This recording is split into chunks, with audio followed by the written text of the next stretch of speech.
माखन की एक पाव भाजी की गाड़ी थी, जहां गांव के सभी लोग पाव भाजी खाने आया करते थे।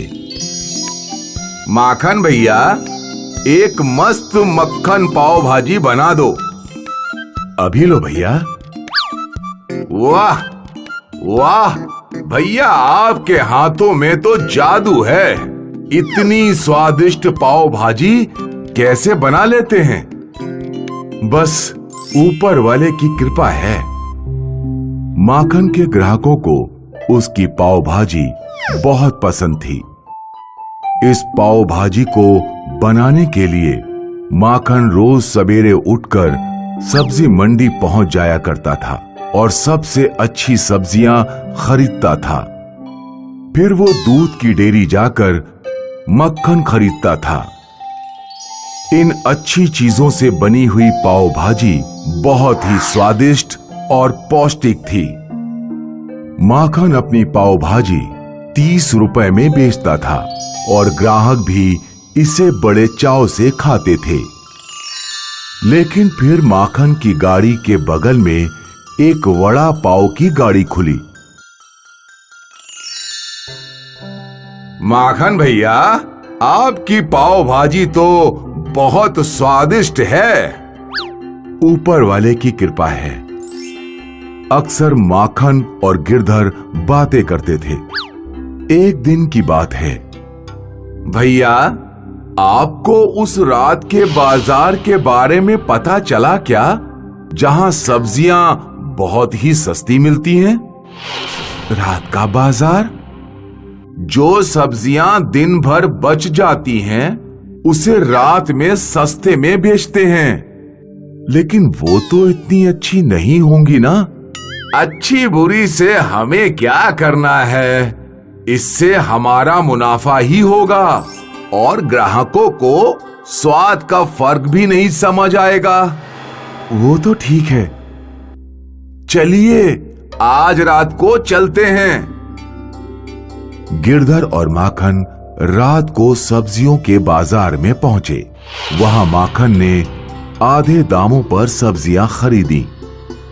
ये सब तो आधे दामों पर मिली। देखा, मैं ना कहता था कि हमारा मुनाफा होगा। अगले दिन माखन ने इन सब्जियों से पाव भाजी बनाई। वाह भैया, बहुत बढ़िया। माखन खुश था कि उसके ग्राहकों को कुछ फर्क समझ में नहीं आ रहा था। माखन ने ज्यादा मुनाफे के लालच में वही सब्जियां खरीदी और पाव भाजी बेचता रहा। लेकिन उसकी ये खुशी बहुत छोटी थी। एक दिन एक औरत रोते हुए माखन की दुकान पर आई। तुम्हारी वजह से मेरे पति अस्पताल में है। मैंने क्या किया?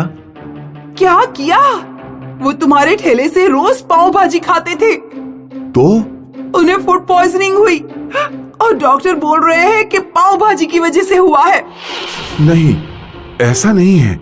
ये सुनते ही उसके ग्राहकों ने पाव भाजी की थाली नीचे रख दी। अरे मेरी बात सुनो, ऐसा कुछ नहीं है। माखन बहुत बोलता रहा, पर किसी ग्राहक ने उसकी एक न मानी। सब चले गए।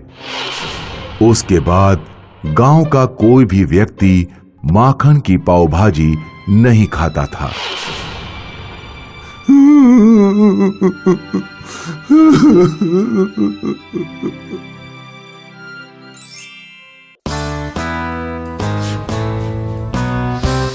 चारुलता के बड़े बेटे प्रकाश की शादी हुए 5 साल हो चुके थे।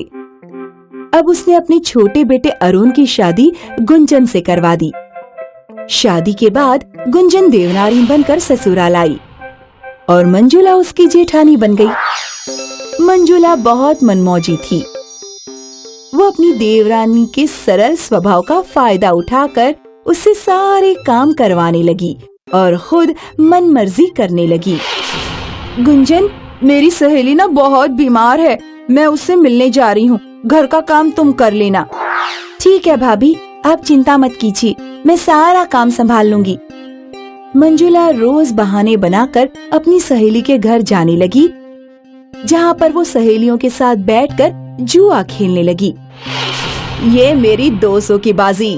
अरे वाह, मैं जीत गई। वाह मंजुला, आज तो तूने सारी बाजी जीत ली। तू तो पक्की खिलाड़ी हो गई है। रोज रोज सहेलियों के साथ जुआ खेलने से मंजुला को जुए की लत लग गई थी। अब वो घर पर अपने पति के बटुए से भी पैसे चुराकर जुआ खेलने लगी। उधर देवरानी गुंजन चुपचाप अकेली घर का सारा काम करती। बहू, घर का सारा काम तो बस तू ही करती दिखती है। मंजुला कहाँ है? माँ जी, भाभी रोज सत्संग में जाती हैं। धीरे धीरे मंजुला जुए में पैसे हारने लगी। ओह, मैं फिर से हार गई। अगली बाजी शुरू करो, इस बार मैं जरूर जीतूंगी। मंजुला, अब तुझ पर 5000 रुपए उधार हो चुके हैं। जब तक तू वो पैसे नहीं देगी, हम तुझे नहीं खिलाएंगे। हाँ, बिल्कुल नहीं खिलाएंगे।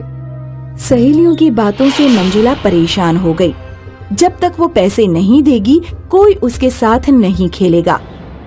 लेकिन उसके पास पैसे नहीं थे। एक दिन मंजुला ने अपनी सास चारुलता के गले में एक नई सोने की चेन देखी।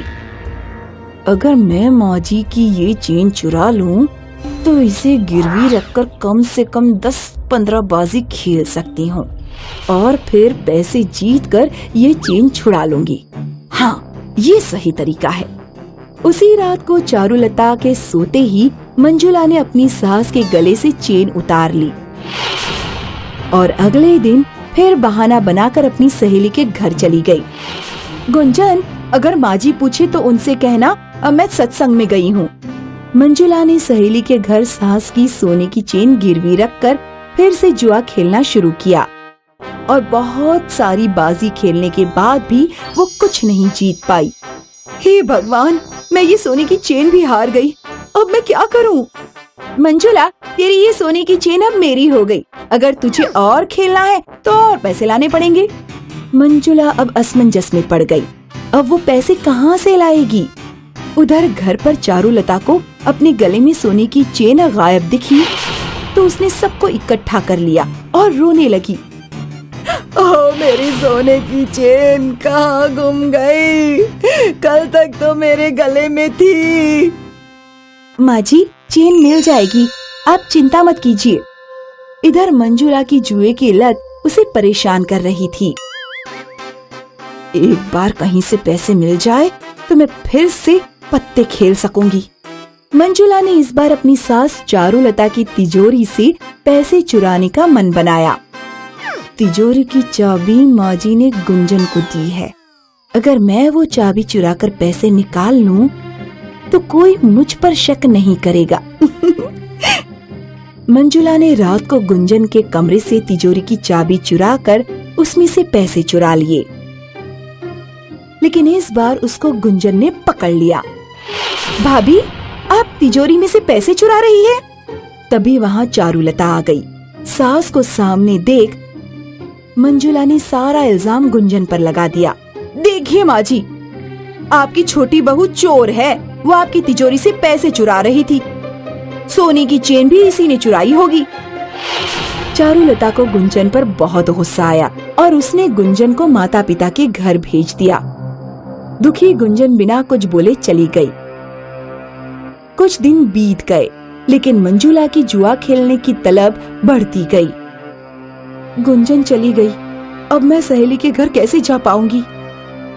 अपनी लत के वश होकर मंजुला ने अपनी सास की चाय में नींद की दवा मिला दी। चाय पीते ही उसकी सास सो गई। फिर मंजुला चुपके से उसके सोने के कंगन लेकर सहेली के घर चली गई।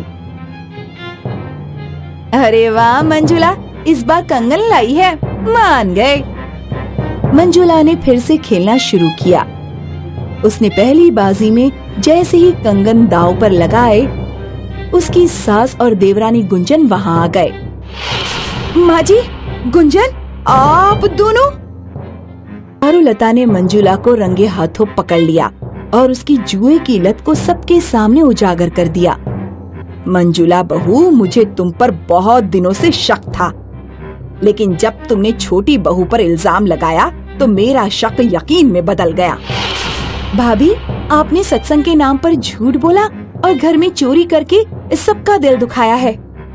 तुम्हारे जुए की लत और जीतने के जुनून की वजह से तुम मेरे कंगन और चेन दोनों गवा चुकी हो। वो तुम्हारे हिस्से के गहने थे, अब मेरे बाकी गहनों पे सिर्फ छोटी बहू का हक है। मुझे माफ कर दीजिए माँ जी, आज के बाद मैं ऐसा कभी नहीं करूंगी। हर जुआरी को लगता है कि वो बहुत सारा पैसा जीतेगा, लेकिन अगर एक बार जुए की लत लग जाती है तो बर्बाद कर देती है। किसी भी चीज की लत या उसका नशा इंसान को तबाह ही करता है, इसीलिए इससे दूर ही रहना चाहिए।